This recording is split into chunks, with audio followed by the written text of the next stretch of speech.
way from New York. It's a show that told you. It's a show that told you years ago. That part, this one he gets. I get a lot. He gets this one. Years ago. We were in boxes when you first said, People are like, why are you saying that? That Shingun. Yes. Like, huh? The guy. This is KW? Like, yeah. Can I tell you? We need the librarian to catch on. It's a great nickname. The librarian is a great nickname. We gotta really drive that. And I also think. You know what? Book it. What? Book it. The librarian book. Oh, okay, that's good. That was good. I was about to give you real props. What? About what? Book it. I know. I think this is like you are unequivocally, with no one else in the area, the Shingun guy in the national media, and he's having a moment. Well, it's true. It's overdue. Hey, check it out. He is. You are. I'm happy. Hey, if you got book puns, please send them to First Things First. Gianna's there. What was it we were debating? Could he ever be MVP? I don't know. Hubs is on fire. What'd he say? He's like, we'll shelve him. He's just going crazy. Yeah, he's good. Today, Luka hits, LeBron sits, Warriors win. What did we learn about the Lakers on opening night? And a note from Magic Johnson. Meanwhile, all eyes on Ravens practice. Lamar is back. So is Brew. Yeah, boy! And are they a must win? And finally, yet another special edition of the best segment in all of sports. It's NFL's Tiers. Yes. Committee met deep into the night. Deep into the night, and the committee is very excited for today's show because, not just because it's Tiers Wednesday, but the committee, historians on the committee, very excited for our guest today. Oh, yes, Hakeem Olajuwon. Hakeem Olajuwon, Yes. who is universally regarded as one of the greatest players ever, and still, in my opinion, one of the most underrated players ever. Like, I don't think people quite recognize how dominant he was. Where do you have him? 7, 8, 9, 11? All time? Yeah. Exactly number 10. Exactly 10. I've talked to people within the league who put him ahead of Shaq. Yes. Some people say he's the best center. I'm one of the people that have him ahead of Shaq. Yeah. We start with a Lakers loss. Look at 43, So then I 12, have him and 9. 9. Guys, okay. No one's Sorry. keeping track. You asked. I asked 20 minutes ago. Not enough without LeBron. Now, the question we're going to ask is, what did you learn about this Lakers team? But before you answer, Brew, let's hear from J.J. Redick and Magic Johnson. Yeah. The trend I see is that we continue to be a terrible third quarter team to start. That was last year. That was the preseason. Got to rethink some things, and it's a two-way thing with the guys. What do they need at halftime to make sure they're ready to play? They're not ready to play to start the third quarter. Wow, that was J.J. Redick on what he learned. That's for Magic. I went to the Lakers game last night and watched my Lakers get beat by the Warriors 119-109. Brew, what did you learn? I love Magic. Magic's the Magic best. is great. I did TV with Magic. Magic is great. I learned that older gentleman, very distinguished looking with the glasses on, sitting next to his son. Sure. That didn't really smile much last night. They need him. I agree. They need him. Bad. Look, I don't think they are a top-tier Western Conference contender with LeBron. I agree. But without him, Luka, I think, gets them to the postseason. But they have no chance of doing anything without LeBron. They need LeBron to be maybe in that big second-tier contender group with Golden State, Houston, some other teams. But they need him, and because you saw last night, and obviously LeBron doesn't fix this, but they have very little athleticism on the wing. Okay, as good as Austin Reeves is, obviously that's not his number one strength. And last night it was the Luka Doncic show, and somewhat rightly so, because I don't think, Nick, it's not easy always to do it. You can't just go out and get whoever you want. I don't really like the way they've built around Luka. I agree. Right? Because it's similar to building around LeBron. Because both of them ball dominant, great passers, great scorers. Need shooters and defenders. Shooters, defenders, They don't and have either. athletes. Yeah. And they don't have either. Well, and DeAndre Ayton, here's what I want DeAndre Ayton to do. Bro. Last night, 10.6 rebounds. He likes to, on that pick and roll with Luka, hover around the foul line to get a little mid-range jumper, which he's good at. He's not a rim runner. Yeah, but he's got to learn. Yes, I agree. He's got the athleticism. He's obviously got the size. Yeah. He needs to start running to the rim. They got to be working on that. Yes. I would set the pick a little lower and then, get to the rim and maybe get a lob. And that was his problem with Reeves, too. Yes. He wasn't, he and Reeves had a lot of turnovers in that situation. So, but it's the first game. Skinny Luka was fun to watch. No, Luka's great. Yeah, so first I want to say something that I'll be clowned for on the internet, but I don't care because I said it to Wilds and Brew off the air. I'm going to say it to the audience. I was sad LeBron didn't play. You're not going to get clowned for No, that. okay, maybe not. Yeah. And it was because, as you kind of said, like you're going to try to, take in all of the opportunities as he is on his way, whether it's this year or next, out of the league. The reason I was sad was because he's never missed a big game, ever. He has played. His teams have played in going into last night. 332 combined playoff games, opening nights, and Christmas days. And LeBron has been there for 332 of them. Last night was the first one ever that it was like a big signature league moment that he couldn't play in. And that bummed me out. And then it also bummed me out because I watched the Lakers and I was like, you know what they need when LeBron comes back? For him to be their best perimeter defender. Right. And that is a bad plan. That's a pretty tall ask of a guy who's turning 41, who's in year 23. But aside from Vanderbilt, he is the guy best equipped. God love Marcus Smart. He's not that. He can be that for a couple minutes a night. Like, he can't be a big part of your plan. And that is the frustration because they are, in the age of pace and space, Wilds, they aren't a great shooting roster. Yeah. And they're not a great defensive roster. And so I do think LeBron, I think LeBron is currently, I think he was underrated after last season where he was 6th in MVP and second team All-NBA going into this year, what he can still do when he plays. But I don't think getting LeBron back fixes what are real problems with that roster, particularly when you watched the next game or the earlier game, and you saw, does Oklahoma City have 8 guys, all of whom would be the best defensive player on the Lakers? Do they have 8 guys, all of whom would be the Lakers' best defender? And quickly, Luka did put forth effort on the defensive end last night. Yes, but he's not. But that's not where I'm not saying that answers the problem. I'm just making a statement. He lost weight. That's part of why. So he could be better defensively, so I give him credit. A little side anecdote to your things. Luka and LeBron have only played 28 games together. Yeah. Still weird. They host Anthony Edwards on Friday. That could Luka does, on the other side of the ball, Steph had 23. Jimmy put up 31 to get the Warriors to 1-0. Here's Draymond and Jimmy. Take a listen. It's been amazing having him here and, continue to build. He'll be an all-star again this year, so, it's good to see him back being Jimmy Butler that this league has grown to know. Why is it clicking the way that it's clicking for you here right now? For me? Yep. Because the game's easy. Everybody pays attention to Steph. I got the easy job. Brew, you famously coined S-Bob, Super Bowl or bust, and then as a side hustle, you also got LeBob, Larry O'Brien, or LeBob. LeBob. Got extra O in there. Yeah. Or the Warriors officially Larry LeBob. They are absolutely LeBob. No, I mean, first of all, what else could they be? We are missing an Hold O. on. We are missing it all. Yeah. Steph is 30. LeBob. Sorry about that. Go ahead. Steph is 37. Draymond's 35. Jimmy Butler's 36. Al Horford's 39. They could be a 10-win team and be S-Bob, L-Bob, LeBob. Because, I mean, as Apollo Creed said to Rocky, there is no tomorrow. All right? You are trying to win now because these dudes are so old.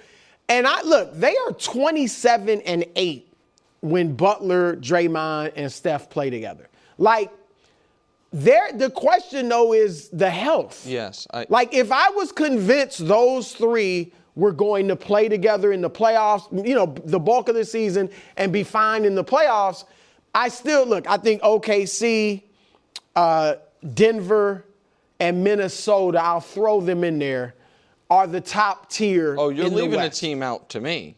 Houston. I think Houston, and I put Houston in the next tier with Golden State and the Yeah. Clippers, like that whole jumble I look of teams. So I agree with what you're saying, but I downgrade them a touch further because I think you're going Golden to State? get because I think it is because of the health. Well, it's unlikely to me, it's when you look at their certainty history that you are not getting 75 games from Jimmy Butler. You know, I think they'd sign up right now for 60 from Jimmy Butler. He's not playing more than 60. Right, and so it's not years. like anybody can get hurt. Like Jimmy's not going to play the whole time. I do expect Steph to play most of the games. I know he's dealt with injuries as well, but I just don't think they have the horses, and they do not have as flawed of a roster construction as the Lakers do. No, but they don't have a Luka. And as great as Steph is, one of the greatest players of all time, I do not feel Steph can single-handedly will a team to winning on a night-to-night basis the way Luka can at this point of his career because he's 10 years older than him. And that's not a knock on Steph. Bigger. That's just, right, Luka's just bigger and in his prime. What they got last night is what they need, which is someone other than Steph led them in scoring. When that happens, this team historically, anyone else leads them, they post in this That's little without era. AD. Well, yeah, and it's the last 3 years really. Yeah. They win more because Steph is still going to, and that's by the way not counting games Steph was out of. Makes sense. That means he got real help. So I would set it, Brew, as OKC. I have Denver and Houston by themselves in the next group, and then Minnesota and the Spurs. Before I get to the Spurs, Golden State. Yeah, the Spurs to me are a big question because if Wemby takes this giant leap, and then it's like, oh, they have a top 5 player, then that to me vaults them ahead of some of these other teams. I don't know where to put the Lakers until we see how long LeBron's going to be out, but I put the Warriors and the Clippers and the Lakers, the 3 old teams. And the Lakers aren't that old, but they have the oldest player in the league, and he's super important to them, are in that same bucket. And I just can't – I don't know how those teams are going to win 4 rounds. The Lakers' hope is that Luka just goes crazy because we've seen him do it, but – If I had to pick a dark horse in the West to come out, and I don't think they will, but if I had to pick a dark horse, it'd be Golden State. But by dark horse, I think you mean the one thing there – But I think they've got the 8th best odds to win the title. I mean, to win the title, to win the whole thing. In the West, I think they have the 4th I think they're a very good team. I've said this for years. I think they still need more size. I mean, like they're starting. You think Draymond they'd be interested in DeAndre Ayton? He'd be good for them. He'd be good for them. You've been singing this song for years. As long as you've been Golden State, I know you're right. Kevon Looney was good for them. Andrew Bogut was good for them. They could use a DeAndre Ayton. They could do something with him. They don't seem to think they need size. No. This has been the last 5-6 years. They got Quentin Post. Yeah. Who played some. Well, I mean, and they did bring in Horford but he's 39. Right. Kevin Durant made his Rockets debut back in OKC. He ended the night with 23, but fouled SGA in double OT that sealed the game for the champs. Here he was post-game. Take a listen. I missed the free throw, and I fouled somebody at the end. Fouled Shea, put him up 1. I think those 2 plays, the reason we lost. Is that fair to you? Yeah. I gotta be better. I gotta knock that free throw down. I gotta stay down and be more disciplined. Those opportunities to get a stop, to seal the game, they don't come around too often, so I gotta take more advantage of those. It was a 1-point loss to the champs. Last night, guess who made the leap too? 39-11-7. And a lot of the offense at the clutch time was running through Şengün. Should Rockets fans be optimistic? He was the point guard for a lot of Here's what I'll say was a revelation to me last night. The bottom row on that, which is Şengün from 3. If he has added, okay. He must have, because he doesn't even take a lot of threes. We can throw Şengün's 3-point numbers. But he wouldn't even shoot. In his career, he's averaged a little more than 1 a game. Yep. Last night he made 5. He must took have 8. added it. And so just his willingness to shoot them will open things up for them. There were times in the playoffs last year he didn't seem to want to shoot an 18-footer. You know what I mean? When they were off. He was not a jump shooter at all. No, or an outside shooter. And so if that, to me, would make you optimistic. I watched last night. I was retroactively bummed about Fred VanVleet's injury. And it felt like, man, would the Spurs trade them one of their extra point guards? Are they That'd a be team? like what Mike Tomlin said. Right. Well, yeah, Don't help them out. But it does feel like they need, because they're playing clutch minutes for Reed Shepherd. And listen, it's his first game after not playing last year against that team. That's a tough ask.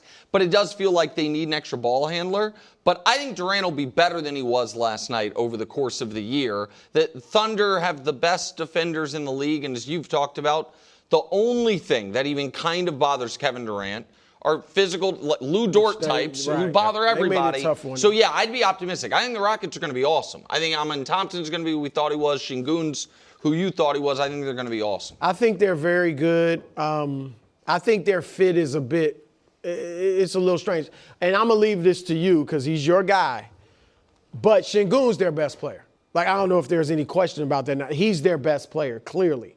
And him adding the three-point shot, which he must have worked on that in the offseason because, like you said, for him to take 8, I don't care if he missed all of them. The fact that he took 8 shows that he is confident now in that shot. And in the past, he was not an outside shooter at all. So he's their best player. They definitely need VanVleet. That's terrible because they don't have a point guard.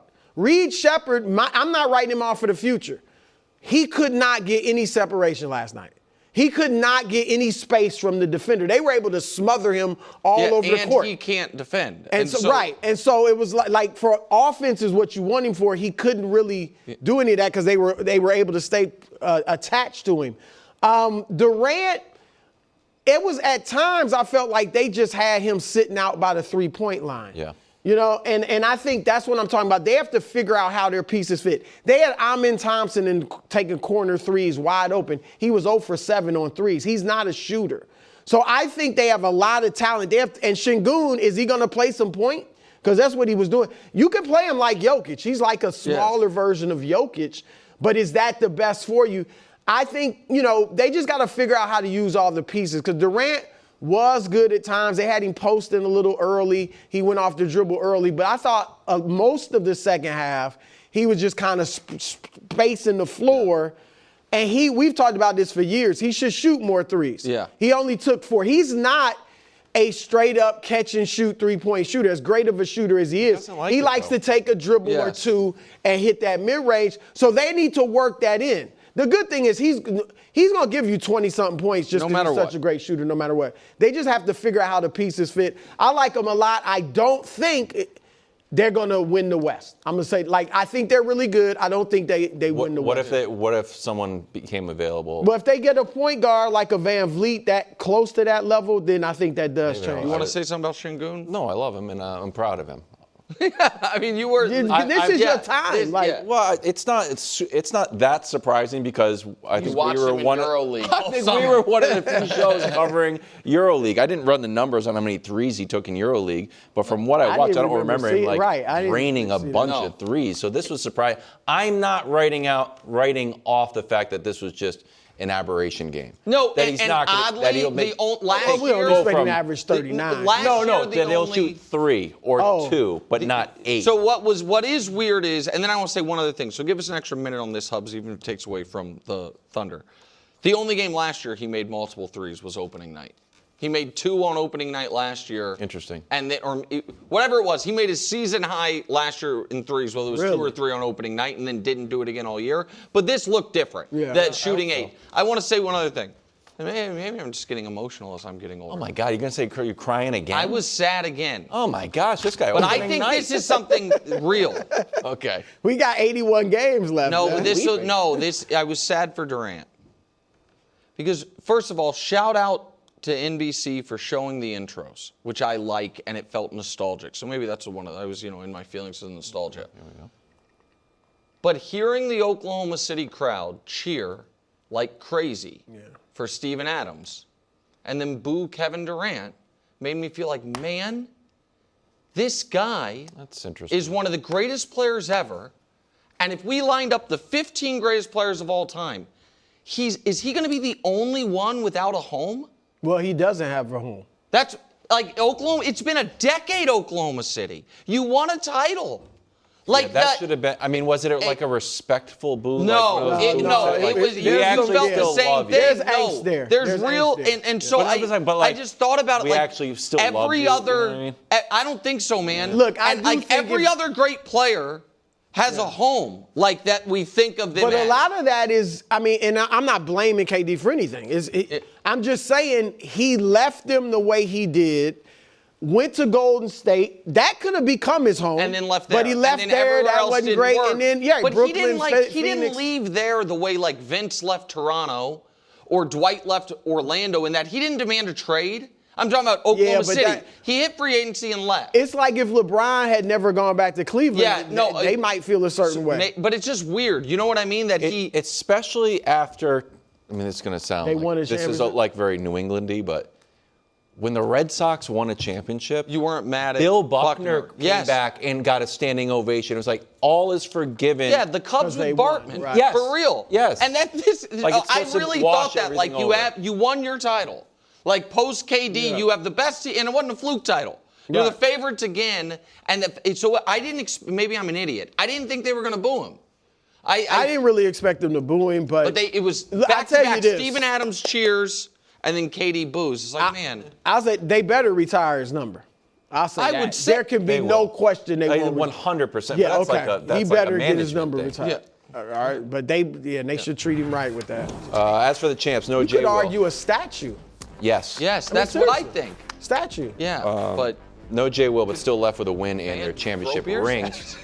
Here's the reigning MVP. You always like the mess ups and the scripts and the mistakes always hurt more than a loss. So we have to be humble enough to realize we need to get better, even though we still won.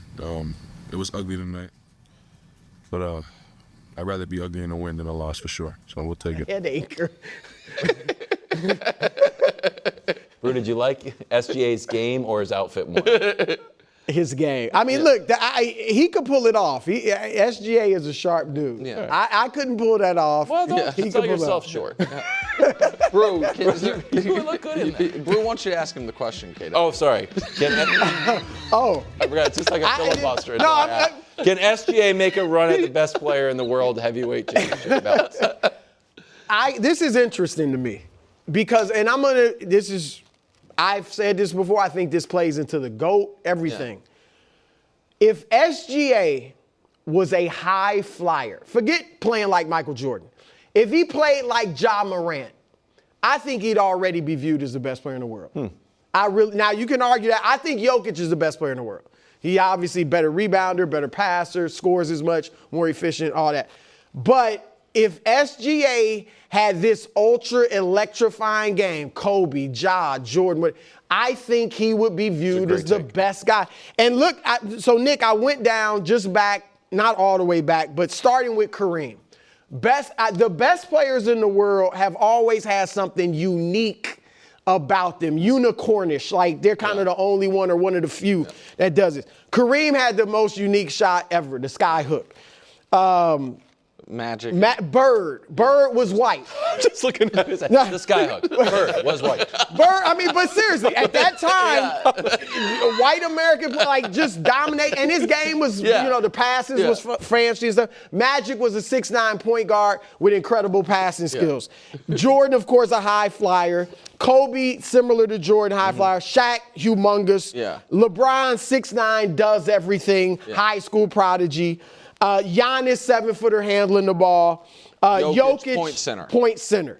And I think the route for him, there's one guy I left out, Tim Duncan, who was at some point the best player in the world, but dull type game, just one. Fundamental. Just one, right. Yeah. That's the path for Shea. He's going to have to win a lot. Now, if they win it this year, I do think people will grudgingly maybe say, he's got to be the best player in the world. He broke this streak of 7 straight years where nobody repeated. He did it with a bunch of young guys. But that's the path. I was also sad last night, speaking of this. game on the line, KD on SGA.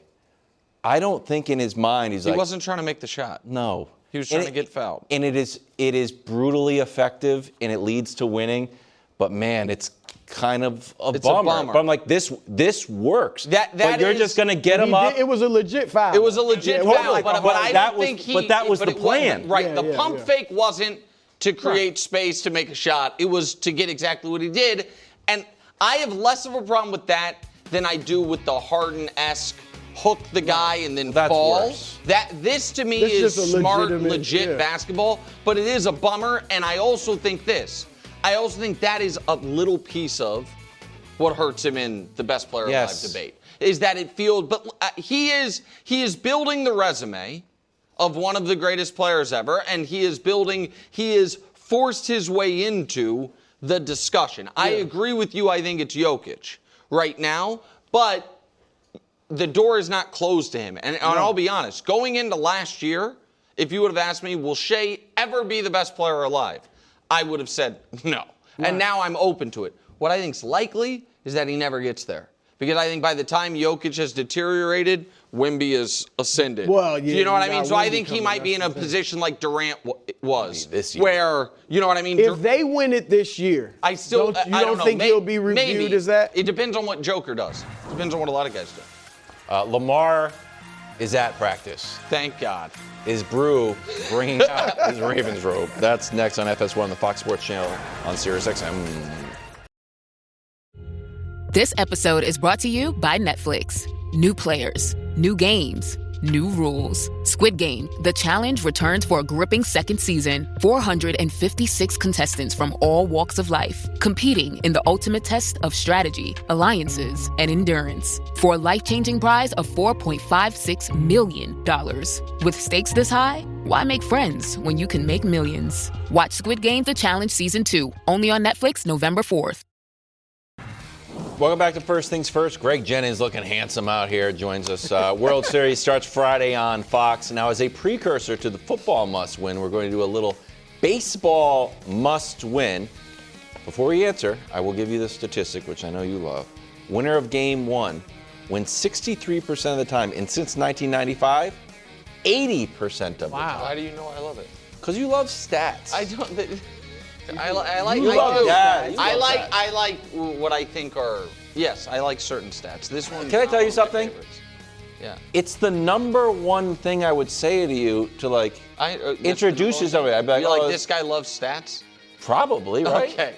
Yeah, I like relevant stats. I wouldn't have picked that one, but that's. You don't think it's relevant that the winner of Game 1 has won the World Series 80% of the time since 1995? The beginning of the wild card Well, that would make it a must-win for both of them. Darn near, right? Exactly. Point goes to Brew. What? Thank you. I won 2 straight. What? I'm rolling, and I'm up 1-0. Sorry, this segment didn't go quite as planned. Maybe I screwed it up. I apologize. I think this game's more important for the Dodgers than the Blue Jays. Really? Yeah, I do. Because I think that how hot the Dodgers were, and then not playing for a week, and then if you come in and you lose Game 1, it's like, wait a minute. We were mowing through everybody, and so I think it's oddly more important for the road team and the Dodgers in this one. I don't think it's a must-win for either team. Well, the Blue Jays just lost 2 straight at home to start the last series. You think they're worried about? I mean, you want to win Game 1, of course, but out of the box. Neither team is going. It's the World Series. You said he was going to get a point. Well, I got the point. I already got the point. Greg, we don't know where your rooting interest lies now the Tigers are out. It's all good. I believe that the Dodgers are going to win. I'm going for the Blue Jays, but their format, I've always hated the 2-3-2 format because the team who wins, if you're the road team, or the team that doesn't have the home field advantage, you win one of those first 2 games. You can close it out. You can close it out at home. I've never liked that. I like the 2-2-1-1-1. Wow. So Blue Jays, get it done. I like that. Okay. Now it's time for a segment that grows more literal by the day in the football world. Must win. Bears at Ravens, who are favored, and Brew, you are looking at something that just must make you thrilled. Lamar Jackson. Is that today? That is. Hubs, that better this be is today. today, Wow. correct? Yes, it is Late today. breaking. So we're starting with you. We're not going to show the Ravens defense. We're just going to stay right here. Is this a must-win? Because you've been all over the map with this one. Bears at Ravens. It's an absolute must-win for so many reasons. One, you're getting your guy back, so you naturally think, okay, we got a morale boost. You've been averaging 37 points a game with him, so you're getting him back. You're coming off the bye.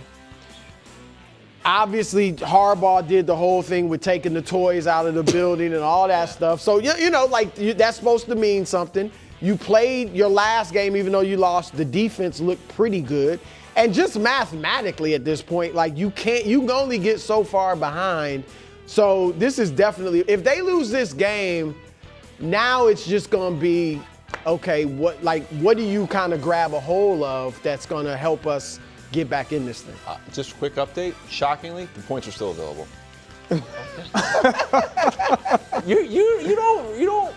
What? If we were on a track team, I got 2 rings. I'm a little complacent. I'm a little complacent. I got 2 you rings. should run the anchor. I won the last one. That's why it's hard to FYI. three-peat. Yeah, go ahead. It's definitely a must-win for the Ravens. If not now, win. You got Lamar inserted back into your offense. Get it done. Move on. And I know it's a must. It's a one game at a time mentality. But it's going to be hard for this team and their fan base to not look ahead because you got the Bears right now. You got Miami Dolphins coming up. You got a stretch of games that you feel like should be winnable. They're very winnable games. And give me my ball. I want my toys back. If we win, I get my toys back. Please give me my toys back. And for us, we get Bruce Bit back? Come on, man. Must win. Give me that point. Okay. He came more stronger than you. I don't mind if Greg gets the point, but I'm going to try to level set what this game's actually about. Yeah, he's above the game. Exactly. I couldn't care less. Play into it. He's like KD. I just want to be better. Yeah. I just want to give you guys the knowledge. All right. Forget all this point stuff. It's about knowledge. Anytime you sit I want to be back better like and must win today than I was a week ago. Go ahead. This is a must-admit reality for Brew. Oh. This game is about more than the Ravens and the Bears season. It's about this show. Holy cow. Wow. And Brew has already tried for 3 weeks. Brew has circled this game. Yes. As it's all going to come down to the Bears game. True. And then the last 3 days, he has slowly but surely, like Andy Dufresne and Shawshank, been burrowing an escape hatch from that.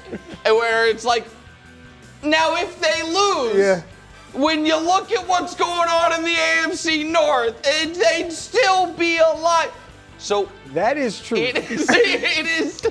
I've gotten more concerned. Okay. Chicago's, they're not playing that great, but they're winning. Oh, you're. So it's not going to be an easy, you know what I mean? It's an easy game. But I will say this, Nick, you hit on it. I expect Baltimore to win. I'll be picking them to win. But I am saying, if they lose, give Nick the point. that division. Amazing. I mean, just give Nick If the the point. Steelers lose to the Packers, which is but they very all lose, possible. I mean, that division. The Browns lose, the Bengals there's lose. The 9 Browns lose. lives. Please Keep give losing. Nick 9 this lives in this year's AFC North. Nick is up. I don't really care about Nick the is up point. 1-0. I don't care about the point. I just wanted to give Aaron Rodgers' revenge game. Steelers home underdogs against the Packers. This is Rodgers' oddly second revenge game of the year. He had 4 touchdowns against the Jets. Now, here's an interesting graphic, Greg. Is there a chance that Steelers Rodgers might be better than last year of Packers Rodgers? Passing yards about the same. Touchdown. He's got 14 touchdowns, only 5 interceptions, so that would track for more. And a passer rating slightly better. So, is this a must-win for Aaron Rodgers? Yeah, look, we're going to just be honest about it. Let's stick it to the Packers for Aaron Rodgers. This is absolutely a must-win for Aaron Rodgers. He wants to get back. Anytime you are going to be hosting the team that really ushered you out and draft another player that is going to be playing, and he's been playing at a high level, regardless of how we feel about it, that player being Jordan Love, coming into your space where you're at the top of that division, you're playing decent as a quarterback, you've kind of resurged that franchise, you got to win. And you have to be the reason why we are going to win this game, because we saw last week the 2 interceptions, it really cost their team that win against the Bengals. So Aaron's got a playbook. I look at this game totally differently. I think this is a clear-cut must-win for the Packers. Love it. The Packers have not played great since week 1. Even the week 2 Thursday night victory over the Commanders has lost a little bit of its luster since we've seen more of the Commanders. And that was also a weird game because it was a short week and the guys got hurt in it. The Packers were talking legitimately, and the media was talking Super Bowl. The one kid on their team was talking undefeated. That was, I'm not going to kill him for that, but they were considered an A1 contender. They have not looked like that in any game all year other than week 1 of the season. True.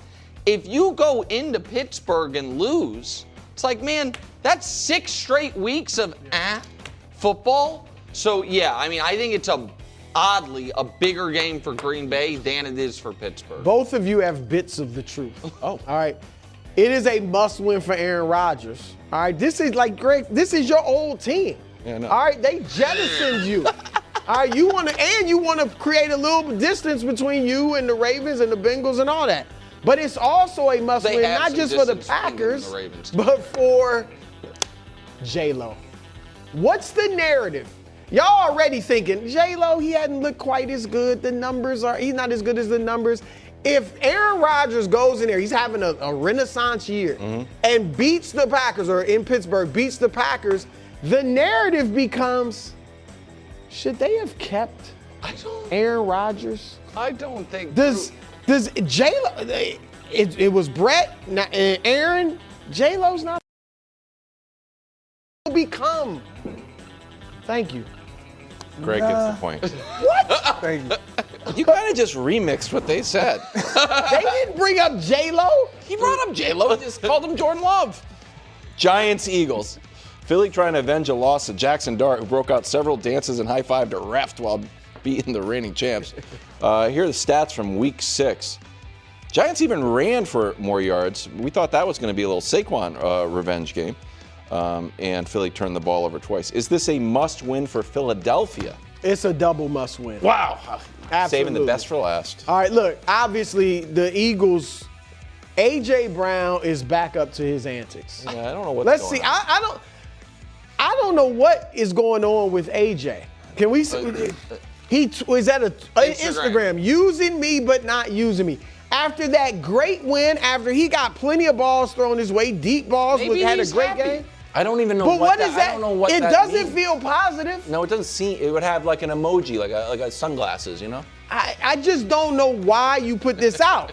And so if you put this out, it feels negative. True. And you lose. Now all of a sudden we're back to where we were 2 weeks ago. And the sky is falling, and you'll get an anonymous quote about we could be. It feels like 2023 again. Yeah. And then for the Giants, it's a must-win because obviously they're coming off this historically bad loss, and jobs are on the line.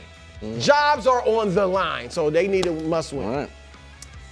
It's a must-win for the Eagles. Now, even with it being a must-win, if they win, we know there's going to be complaining inside the locker room. If they lose, there's definitely going to be complaining inside and outside. We're going to be on them. But to get embarrassed by this team just 2 weeks ago, in the fashion of which they were able to get embarrassed, and I say able because they quit. The Giants made them quit in that game.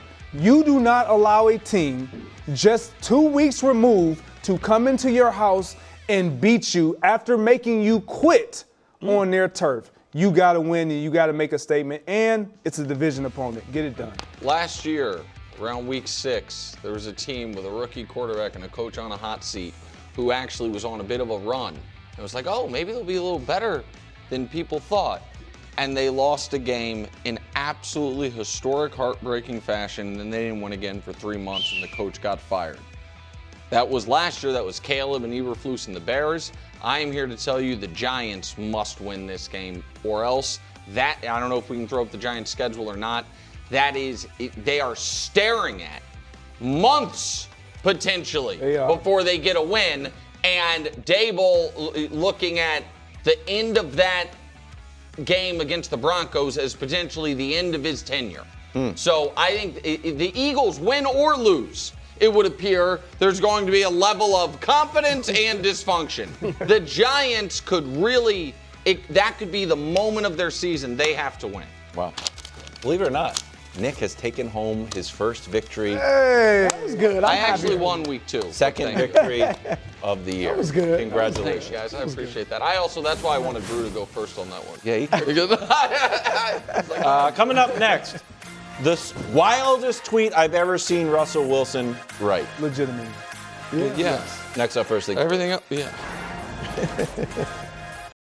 Giants Broncos was a barn burner. Post game, a bridge burner.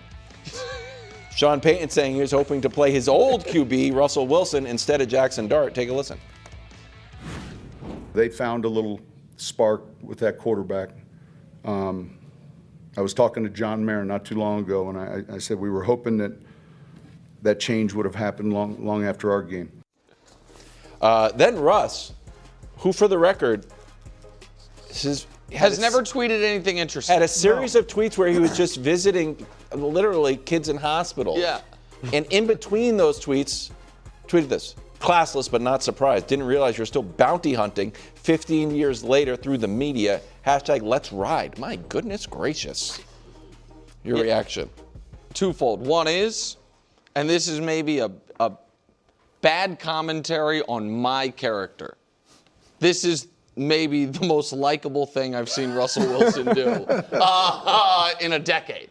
Like I've never, and I think that is because the knock on Russ, I know corny gets thrown around, but more than that, a lot of it felt fake or manufactured or too manicured. And this felt real. Mm-hmm. That felt like something like, I don't like you. I don't like how you treated me. I don't like how you continue to treat me. And I'm going to break character, essentially, and let everyone know it. So I respect that from Russell Wilson. I also do not understand why Sean Payton is the way he is. I don't get it. And I don't understand why he seems to get a pass from it. He must be the greatest guy in the world to have drinks with. Because we saw him, the thing he did to Hackett. Right when he got there, and then they allow 70 points. What he did to Russ when Russ was on the team, trying to intentionally show him up on the sideline repeatedly. What he did this weekend. When's the last time a coach got a 15-yard penalty in the waning critical moments of a football game? I'll go never in my life watching football, and nobody cares. And so I don't get it. And so I respect that Russ defended himself, so to speak. Yeah, I would like to give Sean Payton the benefit of the doubt. Like, you were just, it kind of slipped out, and it was like Russ was just, shrapnel or whatever. It was supposed to that be he a didn't Jackson mean Dart it that way. compliment. Yeah. But I really do think he meant to take a jab at Russ. And Russ obviously felt that way. Russ could have given him the benefit of the doubt, but he felt that way probably because of their interactions and the way things ended. So I think this was good for Russ. It wasn't like he broke his character. You say he broke character, but you're defending yourself. It's not bad character. There's nothing wrong with you defending yourself. And Sean Payton seems like he did take an unnecessary cheap shot at him. You won the game. You won a historic game. Why you have to go at him like that? So I'm happy with what Russ did. Yeah, look, it's interesting because I was shocked when I first saw it because Russ actually said something. Right. Yeah. I was absolutely shocked. To your point, he's always portrayed this image of I'm not bothered by any of that stuff. It is what it is. I'm above it. Exactly. And the reality of it is we all get touched by a little something. We all hear it. And it does bother us to a degree. And sometimes I feel like you have to respond to stop the actions and stop it from being a redundant, perpetual thing. And I think him responding will stop it. Because Sean Payton, look, you can call it what you want to. I'm going to call it what I feel like it is. This is bullying. Like he bullied Russell Wilson when he was there, and he's trying to bully him, and he's the second string quarterback right now, not even playing games. Like, you're not gonna bully me and I'm not even playing. I'm gonna punch back. So kudos to Russ. And I also liked that Russ, to me, a little bit, and maybe he didn't mean to, maybe I'm just looking at it like this, also in that very short tweet, poked fun at himself. Yeah, I liked it. The hashtag Let's Ride. Yeah, you know what I mean? Like and so I thought this was a good look for us. And I'm going to, the Broncos are 5-2. Sean Payton has said this is one of the 6 or 7 best teams he's ever had. A lot of people really believed in them going into this season and believe they are a very talented team. They better not collapse over the final 10 games of the year. Buckle up, Cowboys. Listen, with Peyton and Bo Nix, they're, I think, 2-8 if the other team scores 20. I bet the Cowboys get to 20. Yeah.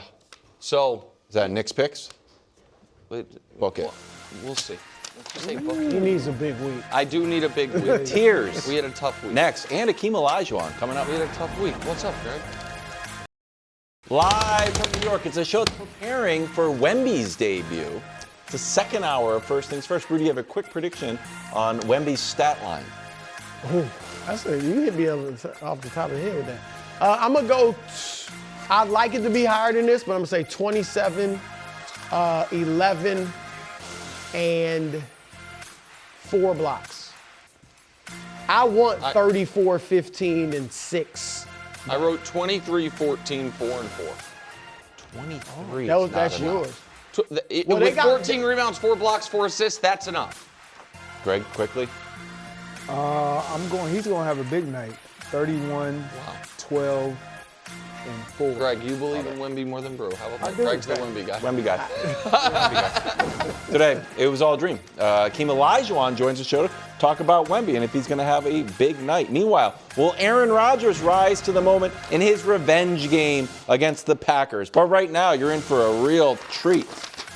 Let me get you caught up to speed on what's been happening. Last night, in an old Toys R Us that has since rebranded as a Spirit Halloween, a committee of Parker Brothers, Milton Bradley, and people dressed as board games fought and toiled and burned the midnight oil to deliver the best segment in all of sports. It's an honor and it's a privilege. It's time for Nick's Tears. Backstory.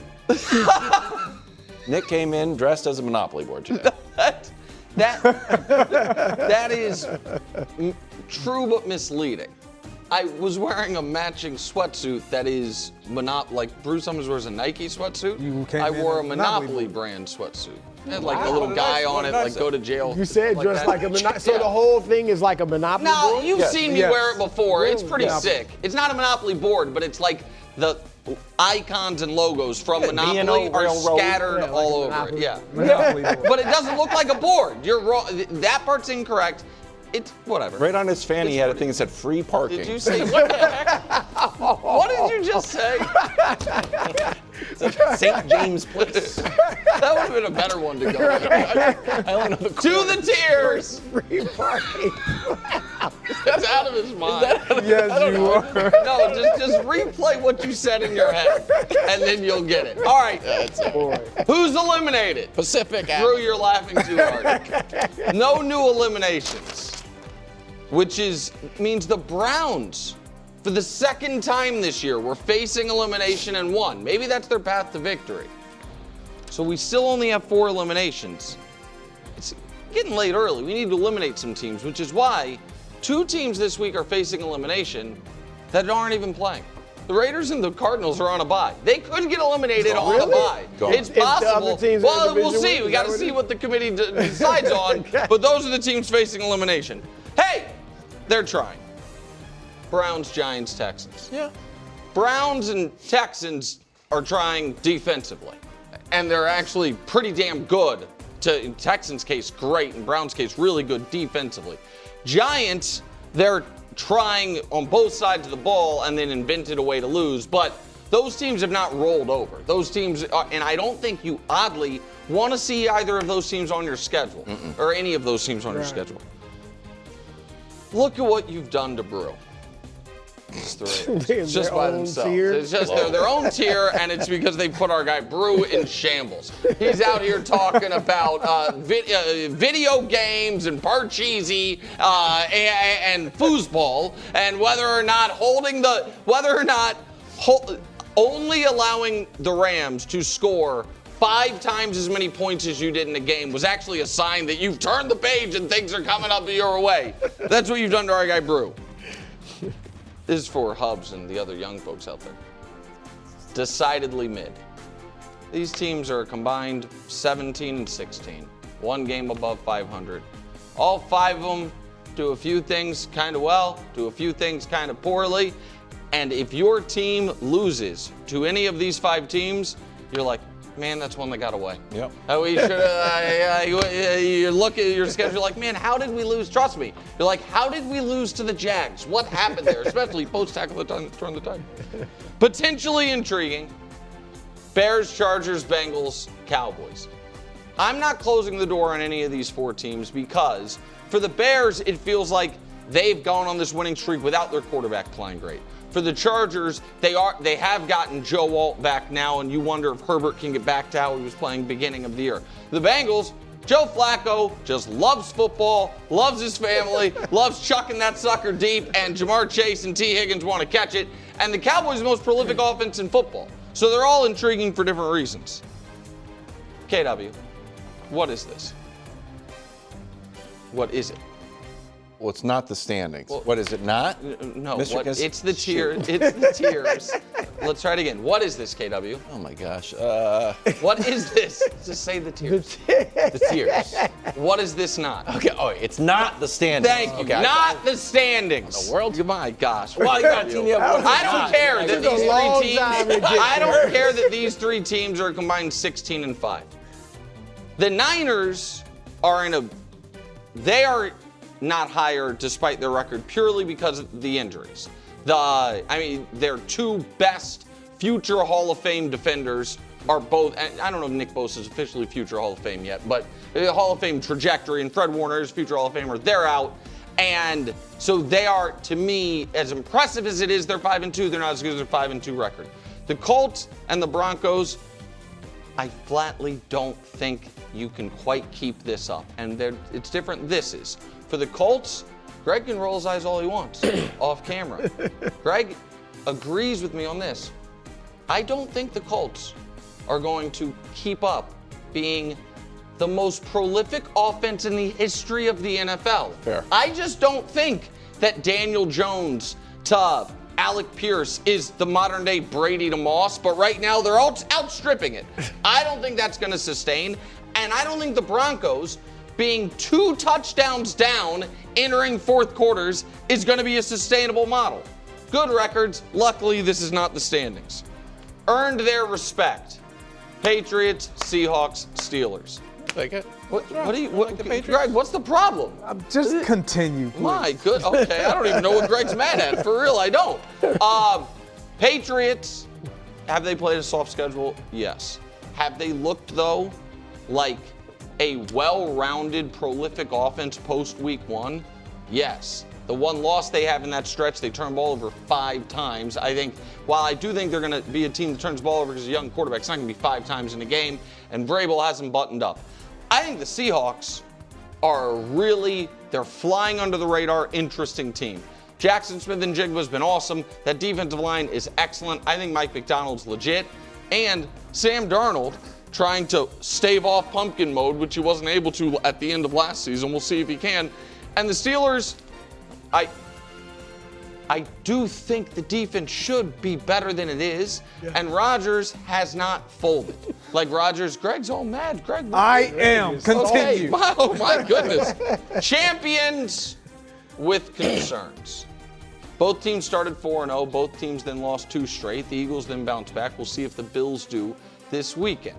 But because they are champions, the Eagles winning last year's Super Bowl, the Bills winning 5 of the last 6 Septembers, we do expect and respect the fact that they can steady themselves, particularly because they have MVP candidate, or the defending Super Bowl MVP at quarterback and the defending league MVP at quarterback.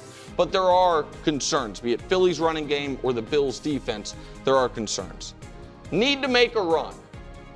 And by a run, I mean at least to the conference championship game, if not to the Super Bowl. Tampa Bay has won the division 4 years in a row, post winning the Super Bowl, have not made a conference championship game. Green Bay has been to 3 of the last 4 postseasons without making a conference championship game. And Green Bay has gone 15 years, 11 of which they were a playoff team, without making another Super Bowl. These are 2 of the most consistent franchises in the NFL right now, but haven't gone on the deep playoff runs in the 2020s the way you would hope. Can win anyway. The Lions and the Rams, where the Lions showed it to you this past week, they can win with defense. The Rams have been winning with defense in some part throughout the entire season, but obviously they both have number 1 overall pick, Pro Bowl level quarterbacks with legitimate weapons and excellent, albeit very different head coaches. And then atop the tiers, the rightful place, the team that is chasing history again, trying to extend this prematurely extinguished dynasty by becoming just the 2nd team ever to make 4 consecutive Super Bowls and to turn the most successful 3-year stretch in the history of the league into the most successful 4-year stretch in the history of the league. It is the Chiefs atop the tiers. Greg, what were you so mad about? Going back down to not the standings, I'm going to the coach. You know I'm going there. And if you look at the line of teams that you have above them, you said earned their respect. You got the Patriots, who have played, I believe, 2 playoff teams. The Bills, which they won, and who else? The Steelers, who they lost to. Seattle has played 3 playoff teams, and they've won 2 of those. The Steelers, how many playoff teams have they played? 0. Well, the Patriots. Well, Patriots. The Patriots are the one. The Patriots are the one. We're in first place, but they beat. No. How many playoff teams have they played last year? You're talking 0. They made the playoffs last year. Sorry, my bad. None. I understood. Sorry. They played nobody. Okay. And we want to give them all this credit. And the coach, you talk about some. You didn't knock them. You just said they're not the standings. But for the Patriots, you said look like a prolific offense. Well, you have one offense in the coach that is actually a prolific and the most efficient in NFL history, basically, right now. And you don't want to give them credit. You want to knock them and say, oh, it's not sustainable. But when you look at the Steelers, you say, I think their defense is, I don't think they're that bad. I think they will be better. But the coach, their offense, you can't keep playing this good, guys. Correct. Or guess what? He and the committee will be wrong. You can keep playing this good. They have done it through 7 weeks. We will see how they continue. They have the Titans coming up. Guess who the coaches played 3 playoff teams as well. They lost to the Rams, and we all know how that game could have gone. They lost, albeit, get it. The Colts are a good football team. Show them some respect. To have them this low is absolutely disrespectful. I have them on the same exact tier. You have them outside the top 10. I have them. Hold on. Is that accurate? That is accurate. Yeah. Just barely. Just barely outside the top 10. I don't care. You have them outside. The worst I will allow is 8th. And that will still be disrespectful. I have them on the same tier as the Broncos. They played the Broncos. And they beat them. It came down to field goal. They beat them. They lost. They beat them. They lost and they beat them. They beat them. And the Broncos were one of those playoff teams from last year, by the way. Daniel Jones might have hit his committee ceiling? No. Okay, he can go higher? Because he's playing out of his mind. We don't even need to make it about Daniel Jones. Very confused. This is not the mountain. Daniel Jones is in the committee. That's why I didn't even mention him. You believe in Jonathan Taylor is what I'm saying. I believe in Jonathan Taylor. I have questions about the defense. They have injuries in the secondary. Guess what they're still doing? I have questions about the defense, and I worry that when they regress from better than the 07 Patriots all the way down to where they're just the 2020 Chiefs level of offense, that if they can sustain it. And then when they regress further to where they're going to end up, which is fine offensively. How good they'll be. I'm just telling you. If last point I'll make on it. If they had If they were 5-2 instead of 6-1, no one would care that where they're ranked. It's only because they are right now have the best record in football that people are on TV kind of pretending. And they have looked amazing. The offenses looked great. Well, isn't that what we talk about? You wanted your Chiefs offense to get rolling. We're coming back. We're trying to catch the Colts. Yeah, listen, man. I think they're. I mean, 14.5 point. That's a big line too. I mean, Vegas is respecting the Colts. Well, they're playing the Titans. Well, you picked the Titans last week. That game was in Tennessee, well, correct? That's why and I was getting in Tennessee, getting 7. I didn't pick them to win. Go ahead. All right. Well done, Greg. The Buccaneers, too high. Why do you hate the Bucs? I don't. I actually like Baker Mayfield, but the Bucs stops here, tier 5. They should be down 2 tiers. How in the world are they ahead of Philadelphia? To take a page from Wild's books, they do this thing, where they play each other. Brilliant. And when they played each other, Philadelphia led from wire to wire and went up, 21 points in the first half. Let them have a little life in the second half, but still, it never got within a touchdown. All right, or inside of a touchdown, less than a touchdown. So Philly should definitely be ahead of them. I would put the Bills ahead of them too. They got the better quarterback. They got the better resume recently. I don't know that this year they have the better quarterback. I mean, but Josh is a better quarterback than Baker. I mean, I think Baker's not in that top 4, locked in that top 4. They got the better tailback too. I mean, if you want to go there, running back and James Cook. So I would move Tampa Bay down. Here's the other thing about the Buccaneers. What do? Baker's been heroic. A lot of that coming back against mediocre or downright bad teams. Tampa Bay is ranked 16th in total offense and 17th in total defense. Mm-hmm.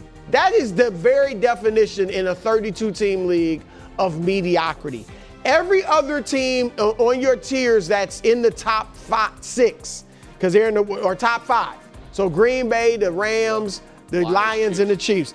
They are all in the top 10 in either offense or defense, and at least in the top 15 on the other side of the ball. Some of these are in the top 5 of both, top 10 in both. So, I mean, they don't belong in that group of the other top 5 teams on your tier. So I drop them down to the earn their respect.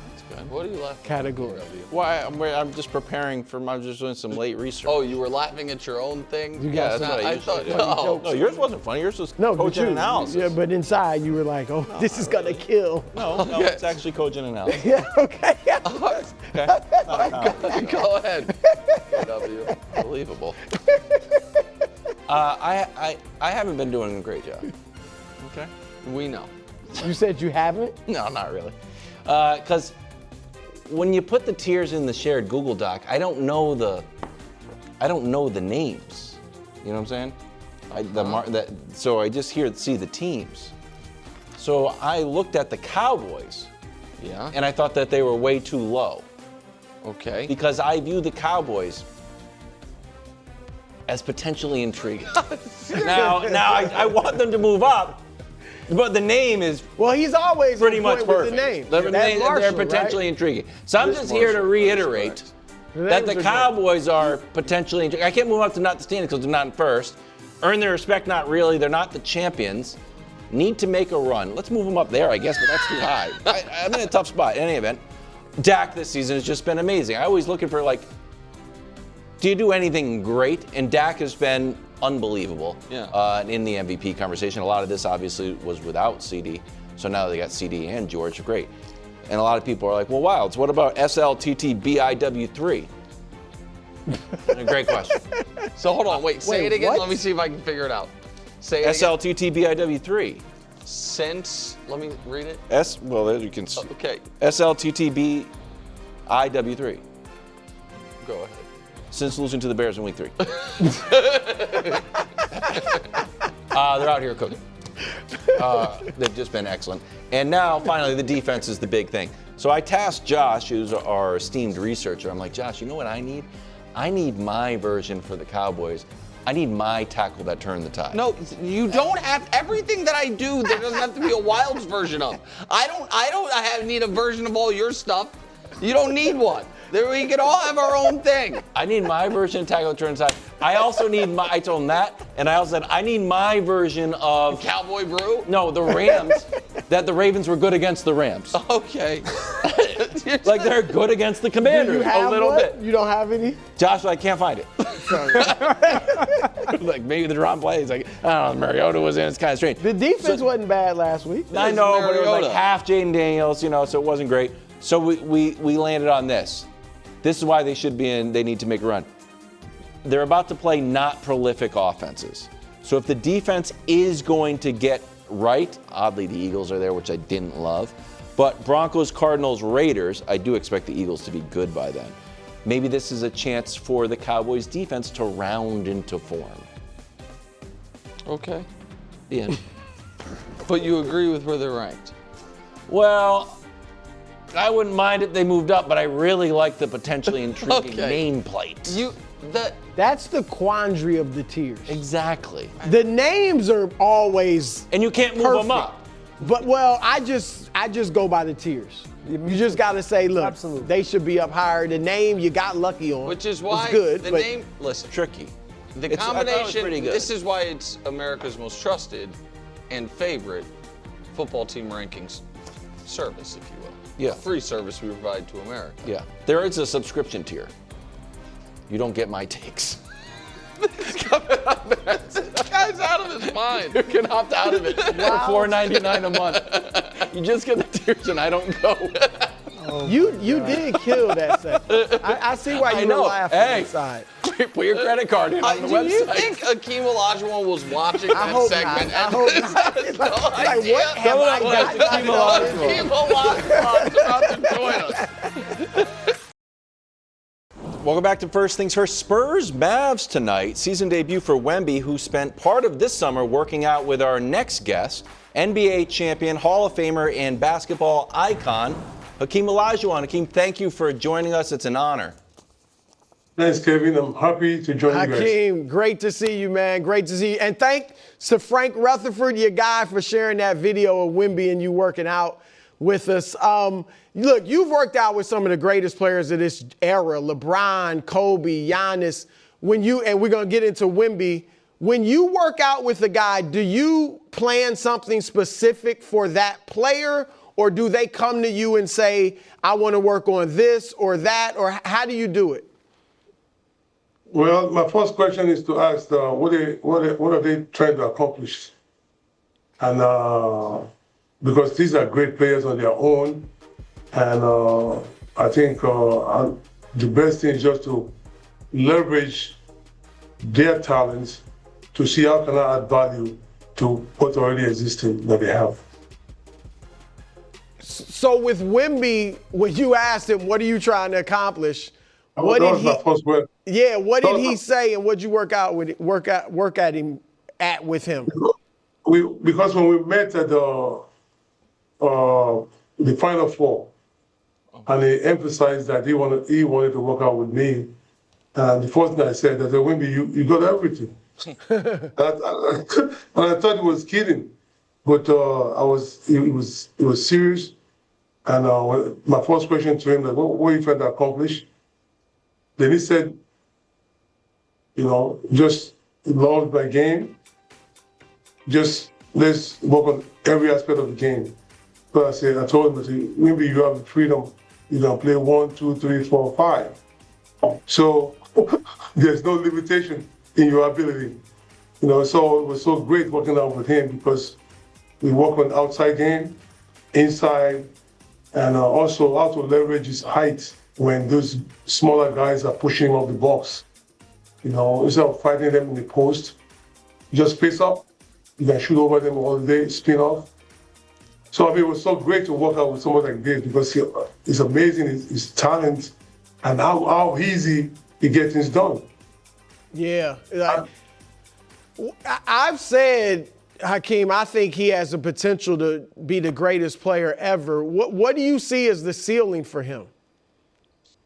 I mean, First of all, today's game is encouraged for a big guy to go outside, to shoot threes, to handle the ball, to post up. And he's the ideal icon for that kind of style basketball. He handles the ball so well, and he can shoot the ball so well. He has the agility, the movement naturally, and the most important, he's willing to learn and to improve. So I don't see any ceiling. I think the sky is the ceiling. I mean, he can do whatever he wants on the floor. Dream, I got a couple Wemby-related questions. First one's very simple. How tall is he? Because it feels like people lie. Is he 7'7"? I would say legitimate 7'4". 7'4"? Legitimate 7'4". But does legitimate 7'4" mean at least 7'4"? Or I feel like he's only. I feel ridiculous. Yeah. You think he's only 7'4"? 7'4", 7'5". Okay, all right, 7'4", 7'5", and growing. Okay, one other question on Wemby before we open it up a little more.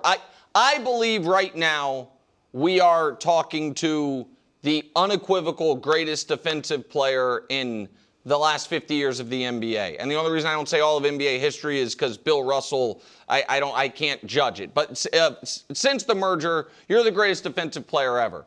I don't think anyone's come into the league that's really even come close, in my opinion, to challenging that other than Tim Duncan, a different Spurs #1 pick, but I still think it's you. Do you think Wemby has that ability, that he could become the most impactful defender of all time? For sure. In fact, we walked out at my ranch, and I put the NBA #1 shot blocker, the history. And I told him the only person I see that can break that record is Wemby, for sure. Wow. Yeah. Wow. Last night, Dream, your Rockets squad lost to the champs, but Şengün looks like he made a leap. He's worked out with you in the past. What do you think about Şengün's potential this year and moving forward? I watched him play this summer, the FIBA Europe basketball, and amazing how comfortable it feel handling the ball, making some great passes, taking big shots, and even yesterday, the way he was shooting the threes was amazing. He loves that situation to be in a position where you need a basket. He's a go-to guy for you guys. I mean, and the way he's playing right now, the way he played this summer, and coming to this season, I'm looking forward to see how well they can raise the bar, because he's definitely the franchise guy on that team, with Kevin Durant, of course. You played in the greatest era of centers ever, and you guys played down low on the block. And even though you could step out, obviously, with your moves and hit jump shots and things like that, do you think you would have rather played in today's era where you would have been more outside, maybe shooting threes, or the era that you played in? I think my game is, when I was playing, it's today's game. This is today's game, for the big men. I would like to put on the floor, because my advantage against my opponents is to take him outside. Imagine playing against Patrick and Shaq inside. That's their game. So I have to play more like a small forward. Yeah. But the coaches, they want me inside all the time. So, but it's good to have the option. If you miss 2 or 3 jumper, you go inside. Yeah. So, yeah, you have the option. Dream, it is the NBA on NBC just came back last night. Interview with the legendary Michael Jordan, and obviously, you played in the same era as Michael Jordan. You also, contrary to what some folks would like to believe, won 2 championships, one of which was in a year Michael Jordan did play. And in fact, you swept the team that beat Michael Jordan in the playoffs. So I'm just curious, and had the Bulls not gotten beat by that Magic team, do you ever think about how that matchup would have gone. I know Mad Max always gave Jordan trouble. You guys did well against the Bulls, and Bill Winnington wasn't slowing you down. So I know who I think would have won that championship, but I'm just curious if you ever think about if your Rockets had gotten Jordan's Bulls in the finals, how that would have gone. You know, Stu ask me that question all the time. I know the only thing we can refer back to is we played the regular season. You know, we didn't play the playoffs, but regular season, I think Chicago, they have trouble playing against Houston. Yes, that is true. That's what the record says. That's a fact, you know. Those are the facts. But we don't know in the playoffs, but things might change. But I'm comfortable with my team that we will do some damage. King, do you have an opinion on who is the greatest player of all time? Obviously, Michael Jordan's a lot of times in that debate. Do you have an opinion on that? No, I mean, if you look at it, you know, you have to give Jordan, you know, that he sealed that debate because of his accomplishments and the historic, like when the NBA go globally, who was leading that shot at that time? You know, just like you say soccer with Pele. A lot of people have not even seen Pele play. But when you mention soccer, they say Pele. So I think basketball, Jordan carried that, you know, that crown. Sure. And that's not taking anything away from LeBron because of the accomplishment. But I think you have to put them, you know, separately. Okay, well, that solves it. That's the end of that debate. Yeah. One of your favorite players says Jordan. Hakeem, thank you very much. We appreciate it. Thank you, Hakeem. Welcome back at any time. Thank you very much. Thank you guys so much, man. Thanks for the compliments also. Oh, yeah. Yeah, thank absolutely. You, thank you, Hakeem. Please, Kevin. Thank you, guys. Thank you. More First Things First after the break. Thank you. Welcome back to First Things First. Friday, World Series begins on Fox. Ohtani and the reigning champion Dodgers taking on that guy, ALCS MVP Vladdy. Game 1 of the World Series coverage begins Friday at 7 Eastern on Fox. And tomorrow, right here on FS1, Baseball Commissioner Rob Manfred joins us around 3:30, we're thinking. Correct? That's the only commissioner that hasn't never been on this show. I think you have, like, I haven't had any. Roger Goodell and Adam Silver are on the show long time ago, and Commissioner Manfred is so the only sports commissioner that's been on the show in the long history. Welcome back to the show. Prime Performance, sponsored by Liberty Mutual Insurance. You only pay for what you need. That's good. Mike Tomlin weighed in on the storyline surrounding Aaron Rodgers' game against the Packers. A little overblown. Take a listen. Okay. Aaron's been at it a long time. You know, he's got an awesome relationship with this game. I haven't been with him for a long time, but he's been fired up every single week. I'd imagine it's going to be the same. I'd imagine some external things are going to make more out of it than it is for him. He's playing to win. That's what he does. Okay, Greg, are you expecting a successful revenge game for Aaron Rodgers? And what did you think of Mike Tomlin saying, Look, external things don't have to make more out of this. Aaron, that's what he does. He needs this. This is good for the Steelers because when Aaron Rodgers is bothered or when he has something that he feels like I need to prove a point or I want to stick it to you, you get the best version of him. You tend to. We used to. I'll say that. And I believe that they will. So I do expect for him to execute. I expect for him to play a very efficient game. Now, the Green Bay Packers are going to watch this film, and they're going to say, well, what can we do to disrupt him? And I would answer that question by saying, you got to take away the quick throws because when you watch the Pittsburgh Steelers, it's like death by 1,000 cuts. He just wants to dink and dunk and potentially get you over the top. If the Packers take that away and force him to hold the ball longer than 2.5 seconds, it's over. it's over. So I do expect Aaron to still be able to do what he does. In these moments, he's typically at his best. I think, like you said, I think he's getting rid of the ball in 2.2 seconds or something like that. The only game where he's had any success when he's held it was this last game. They did lose, but some of his biggest plays were on They had sending it. Bengals had absolutely well. no pass rush. Right. Yeah, and he was moving around well, but look, I don't think he's going to choke or just anything like that, but I look at it the other way. I think the Packers are going to have a big game because it's not just, I know it's in Pittsburgh, but it's not just him facing his old team. It's some of those guys facing their former teammate, probably not a ton of them, but Jordan Love is there. And I think the guys are going to rally around Love because, as I said, I get it. It's been several years now. Maybe it's not Rodgers, we should have kept Rodgers or anything. But it's still a big game for Jordan Love. This was his mentor. This was the guy who was before him. This was the guy who could have stayed there and kept playing.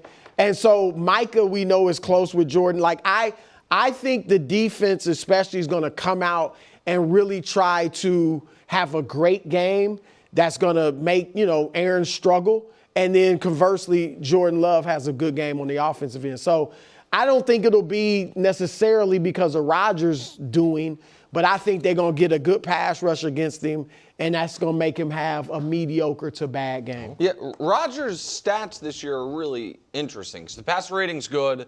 The touchdown-interception ratio is good. The yards are really low. Yeah. Mm-hmm. So he has thrown for fewer yards this year than Mac Jones. Even though Mac's throwing for a lot. Yeah, but Mac's only played 5 games. Oh, you know what I mean? He's thrown for fewer yards than Flacco, fewer yards than CJ. Fewer yards than Flacco. Yeah, fewer yards than. Played what? About Flacco's played 5. Rodgers played 6. CJ too? What CJ? To be fair on the seat. Yeah, fewer yards than CJ, and they played the same number of games because they already had a bye. Fewer yards than Geno. So those very are few guys averaging fewer yards. Right. He's throwing for 211 yards a game, I think, but it has been efficient. I'm not taking that's not a knock because they're winning and it's been efficient, but it's just been odd the way it has worked thus far. And this is what I will say: if he is excellent in this game, it will raise what I think the Steelers' ceiling is. Yes. Not just because and they win. Even if they lose, if he's great. But no. If he's excellent and they win. Okay. Not just because this would be a great win over the Packers, but I do have questions about Aaron as the stakes get higher. Does his play rise, fall, stay the same? And this, to me, is a very high-stakes game. Mm-hmm. They just came off a somewhat heartbreaking loss, where it looked like he had thrown the game-winning touch. If they had held on against Cincinnati, that pass to Freiermuth and run is the best Aaron Rodgers highlight in years. The best moment, a game-winning touchdown pass for 70 yards in a shootout. And so they need the win. It also would give me more faith if he's excellent that they can hold up against a legitimate pass rush. Because that was, if you guys remember, when they were playing the Vikings in London, and I said the only goal for the game should be Aaron Rodgers get out of it healthy, because I was so concerned about their ability to hold up against a legitimate front. Well, they've held up so far. Cincinnati doesn't have a legitimate front. The Packers are supposed to have the best front in football with Gary and Parsons.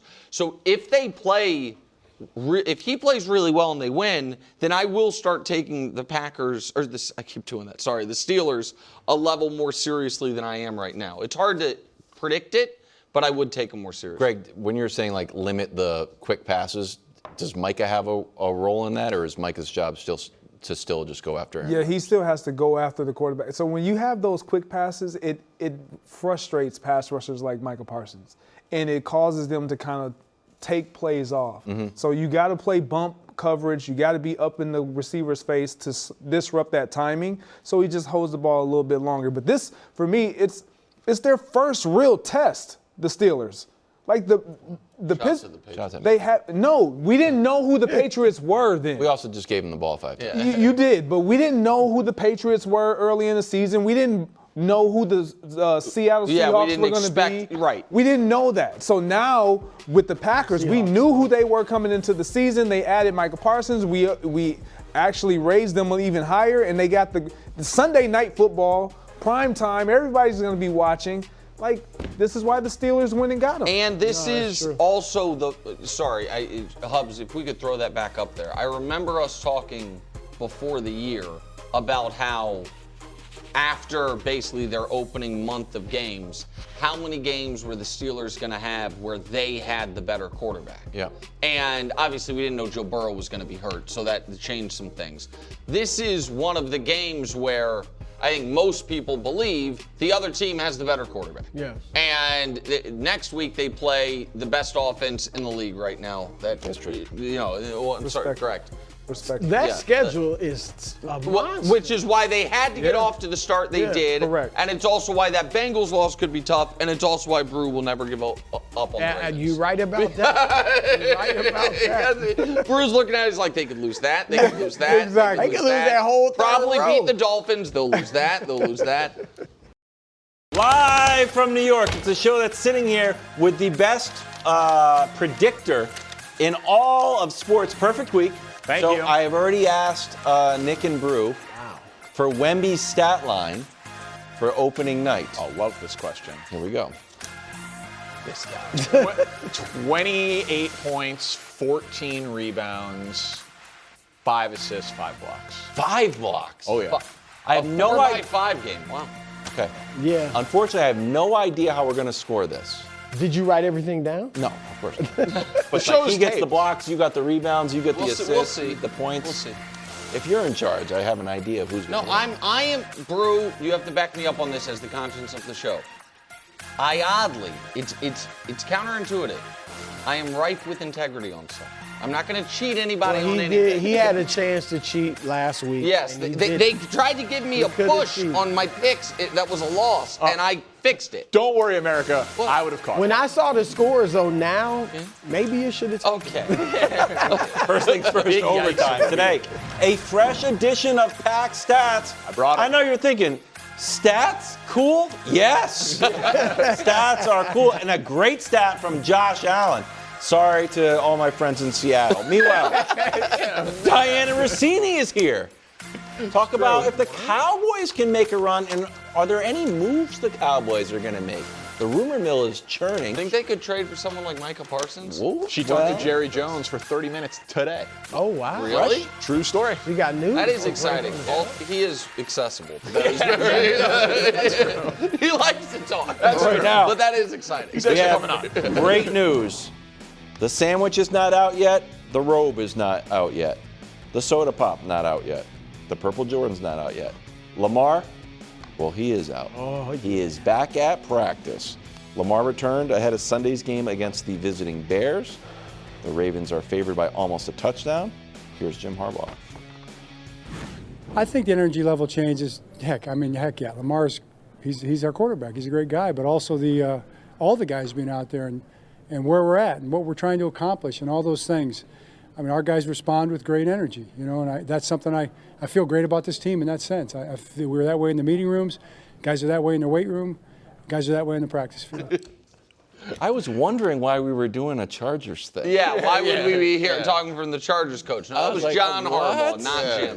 Go ahead. Jim's got a lot of opinions, too. Yeah. Bro, who do you trust more, the Bears or the Ravens in this game? Really? I mean, it's not going to be any, Tough spot the for Ravens, of course. Why? What have they done to Because earn of your Lamar Jackson. When he plays, they average 37 points a game. That's pretty good. That's pretty good stat, right? Okay. The defense is bad. Are they going to? And I will admit, the defense, I have been leaning into that Rams game because that was obviously their best performance of the year. And it was against a good offense, a great offense. So I'm hoping that is really, I don't expect them to become a top 5 off defense. But I'm saying I'm hoping that. But remember last year, they went from basically the worst defense or close to it in the league to by the end of the year, they were playing among the best. I don't necessarily expect that type of jump, But I am obviously, after one game, I'm not completely certain what type of defense they're going to play. I'm hoping it's much better, but even still, I'm putting my faith in that offense in dropping. Look, I don't know if they'll go score 35 points, but I think that offense, because the Bears defense is 25th in the league, total defense and scoring defense. So Lamar should be able to come out and have a big game. Obviously, you still got Derrick Henry. And I just think if you're in that locker room, if you have not given up on the season, okay, then this is the moment. This is where not only me saying it, they got to be saying it in their minds. We get this win. This is a decent team, Chicago. We get this win. Our division is right there. Everybody's kind of bunched up for the taking. We know what our schedule is. We know what the Steelers' schedule is. We got our guy back. Let's get it done. So, yeah, I got much more confidence. Back to must win. And you guys have won 4 straight. Oh, yeah. You're kind of due. I mean, no, but real The talk. Ravens have lost 4 in a row. No, the Bears have won 4 in a due. row. That's the Ravens good are for due the for a Ravens. win, buy that. and the Bears are, I mean, unless you are but for real, unless you're a superb team, and I think we would agree, the Bears aren't superb. They're having a good year. Just better than the Ravens. They might be in a fight for the playoffs, but they're going to lose soon. And in a few days, if I'm not mistaken. I think that's fair. Okay, I mean, their due argument, I can't really push back against too much, but I didn't expect a 4-game winning streak. But I said, don't let the Bears get hot. And Are they hot, though? Listen, winning 4 straight when your quarterback isn't playing that well, right, when you are leading the NFL in takeaways and you've discovered a running game. Like, I put together a little graphic, Brew, of things that the Bears do better than the Ravens that has nothing to do with Lamar Jackson. Of course, because they'll do anything better than includes Lamar Jackson. It's putting a lot of stock in this guy coming back from an injury. He's not going to solve their defensive problems. No. Like, opponents' points per game, they're still going to be a bad defense. Takeaways, the Bears still dominate them. Pass rush, the Bears have been dominating them. And running back production this year, because Lamar has played in 4 of these games, the Bears running back duo of Swift and Monangai is actually doing better than Derrick Henry and Justice Hill. In the 4 games that Lamar played? The whole season. No, that's what I'm saying. No, but Derrick Henry only had the one good game. Right, but that was like 200 yards. Yes, but Derrick Henry when Lamar was out there, was struggling after that and then was continuing. They weren't giving him the ball, I feel like the argument, the Ravens, it's just, they can't be this bad, can they? But don't you think, I hear you, because they have been bad. There's no denying that. But do you guys give them any, you guys seem to, they have been a great team for a long time. Mm-hmm. You know what I'm saying? I do not think you guys talk about them like they're really like a legit 1-5 team when they have played 3 of the best teams in the league as far as their losses, and then Lamar was gone for the other one. So I do think they are defensively a legit 1-5 team. They have. I do think that. And I think that they have had a little bad injury luck, game luck with Buffalo, schedule luck with who they played early on, which is why having Lamar Jackson and an offense that was, when he was playing those 4 games as potent as it was, that's why they are truly a 1-5 team through 6 games, because they weren't able to offset the fact that they have this 1-5 defense. And if this game were in a month, I think my answer would be the Ravens. But I think a mistake we make all the time in football is guy who missed a month is going to come back and be the guy he always is, and they never are. And Lamar doesn't. While Lamar's missed time, when he's missed time, it's usually been at the end of the year. Those back-to-back years. We haven't seen these instances where he misses 4 weeks or 3 weeks. I know one of the games was a bye, and then comes back and plays. So we don't know how he's going to look in this game. And I think the only way Baltimore wins is if Lamar's excellent.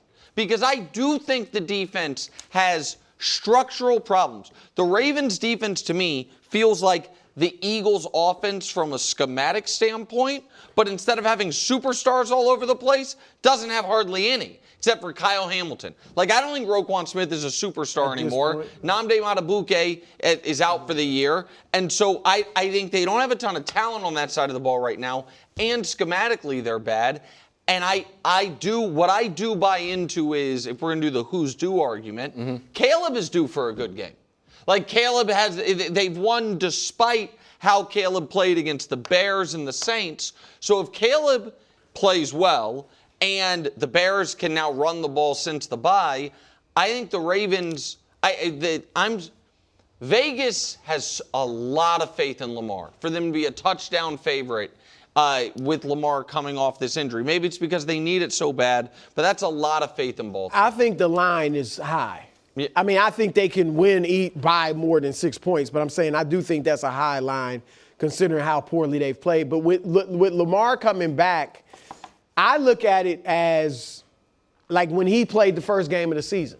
And, you obviously haven't played in months, but he's been so good in the regular season, like the last 2 years, that, it's like he hardly ever has a bad game in the regular season, now these last few years. So I do expect him to play well. Go ahead, sorry. No, I was just going to say, obviously, if Lamar is Lamar, the Ravens have the huge quarterback edge. The question is, where else do they have the edge? I would say running back, too. I know Swift's been Derrick playing Henry's well. amazing. Yeah. I just think the running game of the Bears I don't think they have the better coach right now. I certainly would take Ben Johnson. I don't think I understand what Harbaugh has accomplished, but right now, as far as having his team all pulling in the same direction and us believing he's going to cook up a game plan, which I know isn't really Harbaugh's job because he was a special teams coordinator, so he's kind of more of a CEO coach. It's been a poor job this year. But and let me add one other thing before we get to pack stats. We were talking when there was a little kind of light reporting earlier today, like, hey, Lamar maybe will play, maybe won't. And you just kind of said offhandedly, and I totally agreed, Lamar has to play. Like, Lamar's got to play in this game. And the reason I bring it up is, even if Lamar is not 100%, he's got to play, right? Like, even if he's 75, 80%, season on the line, post a bye. So if he is that, and he is like, hey, he can still be dialed as a passer, which he has been the last few years, but he's not going to really be a threat as a runner, that, to me, really changes the way the Ravens will be defended. If after the first quarter they realize Lamar had an open running lane, he's not taking it. Yep. Yeah, and because he's nursing somewhat the hamstring, that changes how dynamic and effective he is. That's another, to me, edge for the Bears. Revenge game for Aaron Rodgers. He's a home underdog when the Steelers host the Packers. 40-year-old Rodgers going up against Micah Parsons, who had a career game last week. And brings us to this week's edition of Packed Stats, a segment that makes statistics cool. They've always been cool. Well, I just make stats look good. Oh, wow. I brought my stats with me today, boys. Lights, camera, stats. The Steelers have the recipe. I'm just throwing a lot of catchphrases out there. You guys can choose which one you like. Steelers have the recipe to stifle the Packers' pass rush. They figured it out. Now, you might question the ceiling of an offense like this, but 22.6 is their pressure percentage allowed. Second best in the NFL over the last month. Second fastest time to throw in the last month, Aaron Rodgers. So Micah Parsons is coming off arguably the best game of his career. Packers pass rush was discovered. It's going to be a marquee game, Aaron against his old team. But the Steelers have been priming, hey, we got a 41-year-old quarterback. We got to snap and throw and not allow the pressure to get home. That's the formula in Pittsburgh. So here's I agree that is exactly what they've been doing. It feels, and maybe this is recency bias to the total deterioration and implosion of the Miami Dolphins. I just feel like if that is the book on what you're going to do as an offense, unless you have Tyreek Hill and Jalen Waddle and this amazing, this schematic edge with the cheat motion and stuff when people hadn't seen it, that teams can just stop that. We're going to take the risk that we're going to get beat over the top. We're going to play man coverage. We're going to jam your receivers. And we are not going to allow you to get the ball out that quickly and throw off the timing. That's what I would imagine the Packers are going to try to do. They know they want to get the ball out that quickly. And so that, to me, there is a cost to that of trying to run that type of offense. Which is I think Rodgers is getting it out quicker than just about anybody except maybe Mahomes. No, second fastest. Second fastest right now. But I think the teams they've played, Cincinnati, without Trey Hendrickson, right? Yep. Who else? Miami, the Jets. Like, this is a different level of pass rush. And again, I said earlier, Danny, I think that the Packers are going to want to win this for J-Lo, for Jordan Love. You know, they know Micah's close with him. They know he was here. A lot of those players weren't there with Rodgers, but they know he was there with Rodgers. They know how big the narrative is between the two quarterbacks. So I think that pass rush, coming off what they did last week, 6 sacks, they are going to be extra hungry, and it's really going to test Rodgers. And Rodgers, he even said it, he's feeling better physically. So last week, he looked great as far as his mobility. So does that lead him to hold on to the ball just a little longer, thinking he can get away from the rush? I think for them, do you agree, for them to be the best team that they can be, that number on the right has to change. Like that I don't think you can be a great team if everything you do is quick. I think that unless you have, again, if you have a dominant defense, a dominant running game, if the passing game is just a true supporting actor, but if the Steelers' offense is going to go through the pass game, I don't think their running game needs to get better. Again, the plan for them is to have the best defense in the NFL. That's a great plan, but they're everybody got a plan until they get hit. You thought that was cool? Check this out. This is actually a wild special. You didn't like the Seattle one, so here we go. Not me, the audience. The Bills' bye week actually came at the perfect time because the stat is 7-0. Oh, Josh Allen. Josh Allen has never, people love Josh Allen. He's never lost out of a bye. His coach, by the way, 8-0, Sean McDermott. But if the bye came at a perfect time for a Buffalo team that you guys were giving me grief for having them still as the third best team in the NFL in Top 10 Tuesday, Danny's doesn't, it's the type of thing where they can't lose this game, and they won't. So can I throw this stat, which is cool, back at you? Okay. Since McDermott doesn't lose, no, it's just like judo move of a stat. Okay. Since McDermott doesn't lose and Josh Allen doesn't lose, and everyone believes in the Bills really except me, if they lose this game, will you finally be like, uh-oh, Wilds is right, this team is not who we think they are? Absolutely. I mean, I don't know if you guys did this in Must Win. I apologize if I missed it. No, we didn't. No. But, I mean, we decided that it was too obvious that the Bills were going to win. To do it in Must Win. Yeah, if the Bills lose this game to Carolina, and Carolina has been good at home, and Carolina can run the ball, and Buffalo's defense has been susceptible against the run. So I'm not saying blowout, but Buffalo should win this game, and if they don't win this game, absolutely. Panic time. Andy Dalton. Well, that's one of those weird ones where the injured. Saw Flacco crush, dude. No, well, it's a weird spot where if you're Buffalo, you'd probably like, we'd rather face the starter. Like that. I don't know. I mean, Bryce has gotten some good wins. I know he hadn't played great. Andy Dalton's got a game in him, though, you know? So, 1 or 2 games a year. Yeah. But I definitely agree with your hypothetical that if they lose this game, if they have a 3-game losing streak and they've lost off the bye with the Chiefs coming up, then it is panic time in Buffalo. I don't think it is panic time in Buffalo. I think they're going to win. And to kind of build off the bye piece of it, the stat, this is the first time, not one of the only times since Josh Allen's been Josh Allen where it felt like at the bye, we need to use this bye week to work on some things. Mm-hmm. Like, I don't care as much that Josh has thrown some picks as of late. If that is in service of, we're going to hunt big plays a little bit more again. Because I don't think that they have not had the defense this year that they have had in years past, where you could play a more conservative style offense like they did last year. So I do wonder if Joe Brady used the bye week to be like, hey, we are going to try to stretch the field with first things first favorite Keon Coleman a little bit more than, we maybe planned going into the year. Yeah. All right. You ready for the coolest stat of them all? Yes. Check this out. Try to hold your, contain your excitement. It's been so cool. If you don't mind. All right, last one. Yeah. Here we go. Cool. Never leave home without my stats. What? Dude, you can't keep on auditioning. I'm trying all the new ones. Sorry. The Rams have the formula, defense and Matt Stafford, to have the Rams on a Super Bowl pace. If you have a quarterback with a passer rating of 109 or more and a defense that allows 17 points per game, 100% of the time you win the Super Bowl.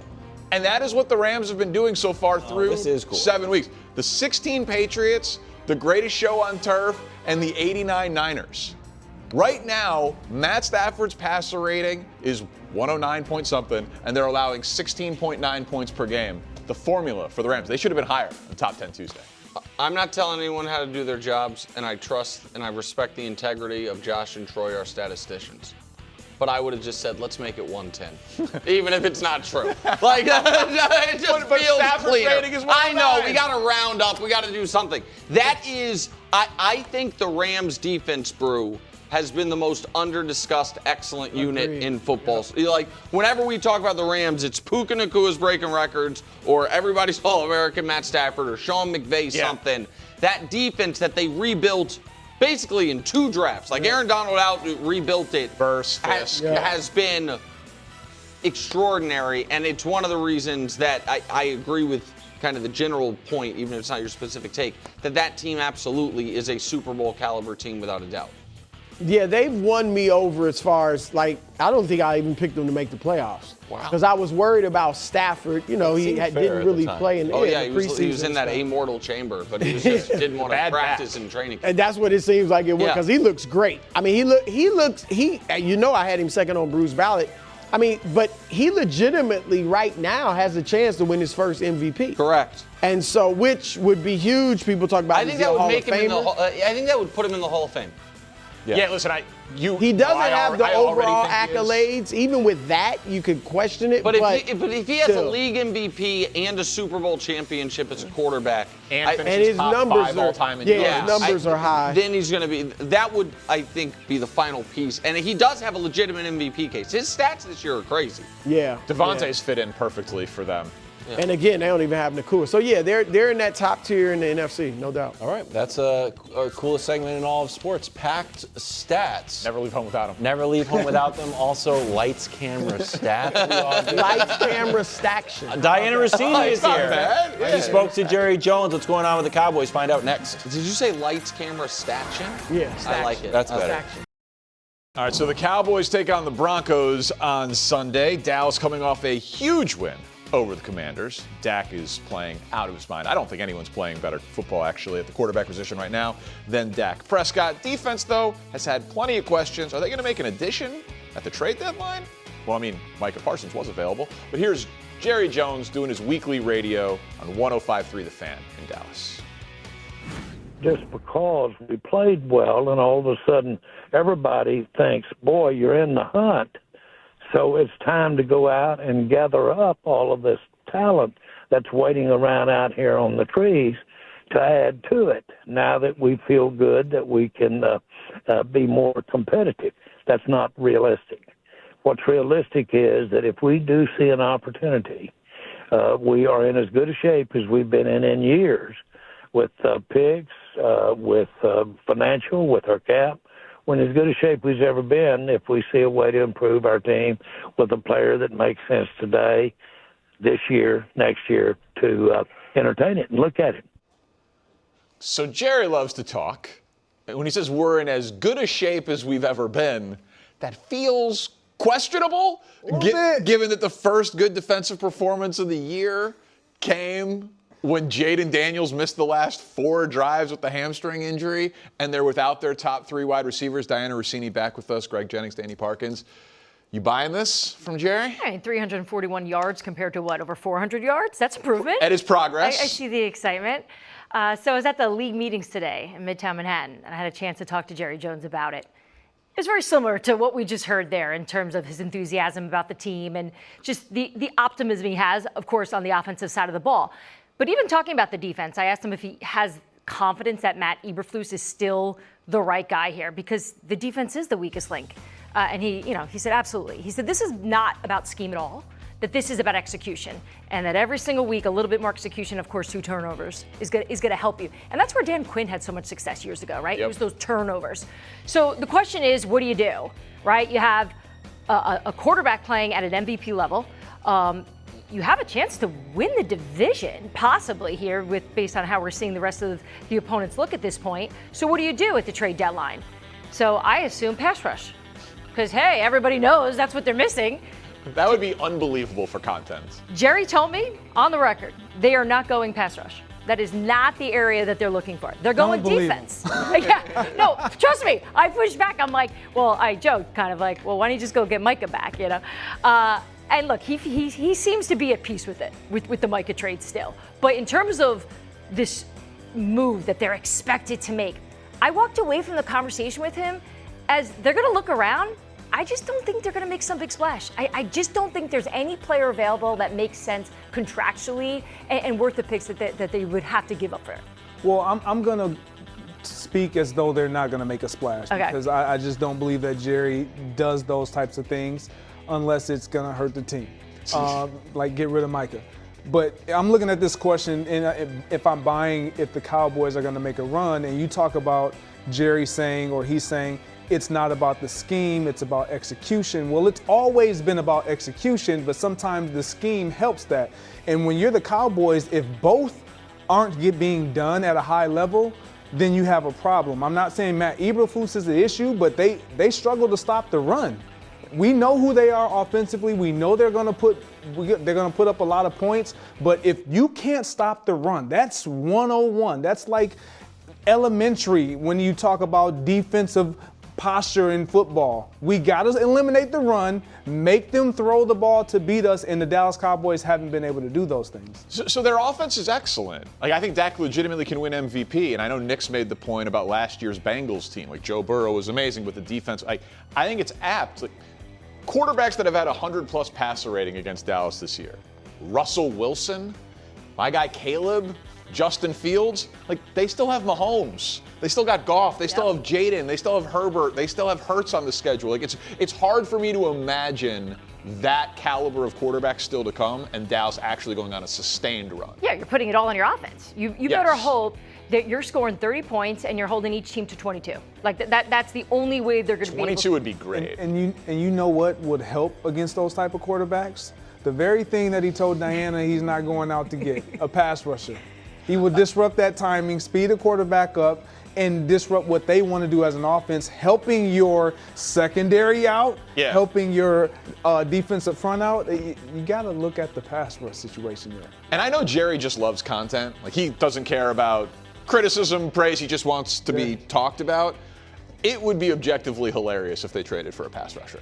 To, like, hear what he would say. I mean, just think about what that would take, though, from a shot at the ego even. Just like, man, we just gave up this guy because we really believe that getting these picks back are going to help us now and in the future. And we actually think we're a better team without him, right? That's their words, not ours, right? I think everyone here has agreed that the Dallas Cowboys, I'll speak for myself, the Dallas Cowboys are Super Bowl contenders if Micah Parsons is on this team, right? Yeah. But they obviously don't see it that way. And I pointed to the fact that Micah had a career day on Sunday, right? And he said, look, when I made this trade, this was the situation I knew was going to happen. Micah would have a Micah day. But guess what else happened on Sunday? We won, right? He said, except we won, and we have the picks, right? So that's how they're seeing it, in their head, and maybe that's how they sleep at night. But what happens when Micah has a Micah day and the Dallas Cowboys get blown out because of their defense? They won't have to wait that long. Yeah. We'll go to San Francisco, where the still Brock Purdy-less and Fred Warner-less and Nick Bosa-less, you understand. They got a lot of injuries out there in San Francisco. They're 5-2, despite all of it. Brock Purdy limited in practice with the lingering toe injury. And the question is, can the 49ers keep winning without Purdy? And I guess I would just say briefly, yeah, for now. Like, they can beat the Texans, they can beat the Giants, but I do, as much of a skeptic at times as I was of Brock Purdy, he's better than Mac Jones. And so I don't think they can win big without Brock Purdy. What about you? Make sure Christian McCaffrey stays healthy, and I think he'll be just all right. You know, I mean, they're going to be depending on him, and every single defense knows this is coming because they've got so many different injuries. As for Brock Purdy, I mean, how frustrating this must be for him, right? This is something they thought was going to be 3 to 4 weeks. This is not something they thought that week 8, he's again most likely not playing. This was not in the plan, but this is a turf toe situation. They saw Joe Burrow have a really serious injury that freaked Brock out a little bit, right? He's like, I want to be patient with this. I don't want to re-injure this so badly that I'm going to have to get the surgery and then be out for the year. So they've been really patient. He did a little workout on Sunday before the game, before the Niners played Atlanta, and he didn't feel good. So they're like, all right, we're going to keep you on the sideline until you feel better. So until he's better, this is Mac Jones. And I think Kyle Shanahan has proved, though, and perhaps maybe one of his best coaching jobs that we've seen in the last few years, coaching of the year candidate for me at this point, for finding a way to win games with Mac Jones, a guy that I don't think anyone thought still had it in him. And that's the part that I want to touch on. When you don't have the personnel, and they clearly are missing the personnel on both sides of the ball, you have to supplement that. And how you supplement that is with players playing at a level and being in a scheme that can produce wins. They have coaching that is putting these players in great situations, primarily on the defense side of the ball. Offensively, we know Kyle Shanahan has always been a genius, one of the best in the game as far as play calling. But what Robert Saleh has done on that defensive side of the ball with your marquee players out and with backups filling in, this team can still win with Purdy out because they have a scheme and coaching that can overcome it, and a favorable schedule.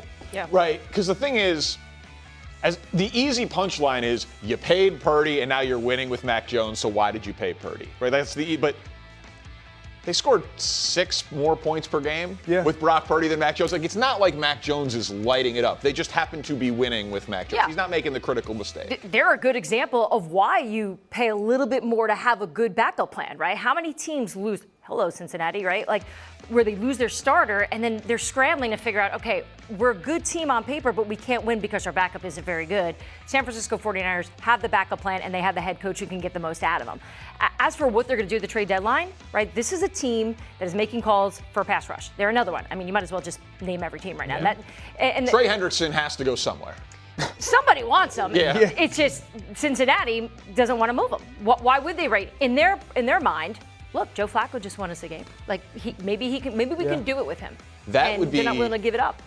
I know we're talking Niners. If Trey Hendrickson finishes the year in Cincinnati, when he is definitely leaving Cincinnati in the offseason, it would just be organizational malpractice. You have to trade him for something, right? Well, now with his value being as high as it would be, it's and every team needing someone like but that. We're talking about the Bengals. Like, they also could have gotten a lot more in the offseason for Trey. That's true. And they decided to keep him here. Well, the Niners can win a few more games without Brock Purdy. He's got to come back at some point. And the Eagles won, and it was great, and it took one day. And then there was drama again. Yes. One whole day of no drama in Philadelphia. You get into it next. Why, Eagles, why? You get it? Yeah, you like that, Greg. Thank you. After a 121-yard, 2-touchdown game in a win, that sounds good for a wide receiver. 121 yards, 2 touchdowns, a win.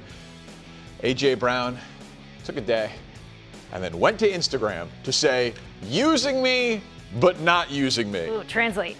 I don't know. Like, I know I'm supposed to speak like millennial and younger here, and we communicate like with subtweets and sub posts.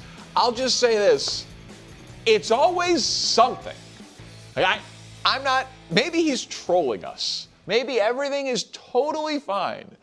But if it looks like a dog, if it smells like a dog, if it quacks like a dog, like, it's just, there's always something, Diana, going on in Philadelphia, even when they win, and I don't understand it. That's normally, I would think, that's a Jets thing, or a Bears thing, or a Bengals thing, or a Brown, like a dysfunctional. I don't look at Philly as dysfunctional, but then they keep doing stuff like this. You look at Philly as dysfunctional. I mean, they won the Super Bowl.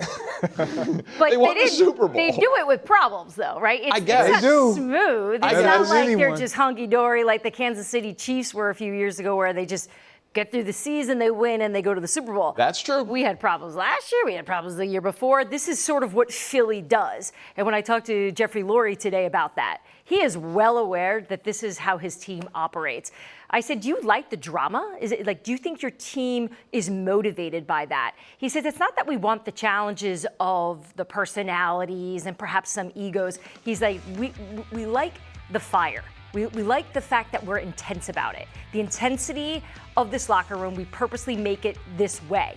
Now, that being said, A.J. Brown having 2 touchdowns and then going on Instagram the next day saying, using me, not using me, says to me, yeah, you're using me when you need me or in situations that I'm not necessarily that important. Why don't you use me in the situations where maybe I could get the ball earlier in the game and we can do more and the offense can be more of a passing offense compared to what they've been trying to force all season long. So this isn't me sticking up for AJ. I just can see what he's saying here. And at the end of the day, this is a tale as old as time. This is a star wide receiver who, guess what, everybody wants the ball. Yeah, Keyshawn Johnson, give me the damn ball. Jerry Rice T.O. was like this. Sure. For sure. And that's the other thing, too, just real quick, Greg, like, he's right. Like, he's awesome. Like it's not a bad idea in a game plan to give a guy like A.J. Brown the ball. That's not a crazy thing. He said it into the camera. As soon as he scored the touchdown, did you read? I read his list. Absolutely, we read his list. This is what happens when you give me the ball. And so for me, this is why it is something, because the social media posts, AJ, you probably should stop because they don't help anything. However, on the other hand, it's like he has a perspective of an insider that we will never have. And he understands what this offense needs. And I think he's seeing it as the Eagles are trying to give us what they want to be versus what they need to be. And what they need right now is to throw the ball. And so I got a couple plays. I'm going to go to the big board, take you to the gridiron. Absolutely. I like it. Because now, who do we want watching this right now? Do you want AJ watching this? Look, or do you AJ want can watch it. AJ did it. He's going to be on full display. But what AJ is, his frustration comes from, like, this is who we should be because what we were last year, it's not working this year. And so I'm going to show you some plays. The situation, fourth quarter, minute 48 to go, up 6, need at least a field goal to extend make it a 2-score game. We got A.J. Brown at the top. We got Dallas Goedert in the slot. And why I want to highlight this is because we're going to see another play where these 2 players are important. You see Dallas Goedert. The defense, they're showing blitz. Cover 0. Everybody knows. Umbrella coverage. Receivers know. Quarterback's not going to have a lot of time. Saquon has to get the inside rusher. He does that. Jalen Hurts, he got to get rid of the ball. And what does he do? Slightly throws it behind A.J. AJ gets up, shows a little bit of frustration, almost runs the play. We stop it really quick. Stop it really quick. So before this play even happens, the 3rd and 9, what we saw was them almost use a timeout because the play clock was running out. Get a timeout. You know right now if you're Kevin Patullo, Brian Flores is going to probably bring pressure again. So what do? It's 3rd and 9. You get a chance to talk about it. We move Dallas Goedert to max protect. We got A.J. Brown at the top. Again, pressure look, umbrella coverage. That means it's cover 0. If we go from the wide view, we don't have enough to pick up in max protect. Even though we got our Dallas Goedert tight end inside, there's not enough. Jalen Hurts has to account for somebody. It's one-on-one with your best player. This is what you want.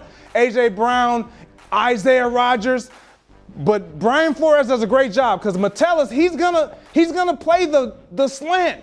Isaiah Rodgers had no business biting on that slant, but because he just saw it the play before, A.J. Brown gets him with the great body language, and the rest is history. This is who the Philadelphia Eagles have to be.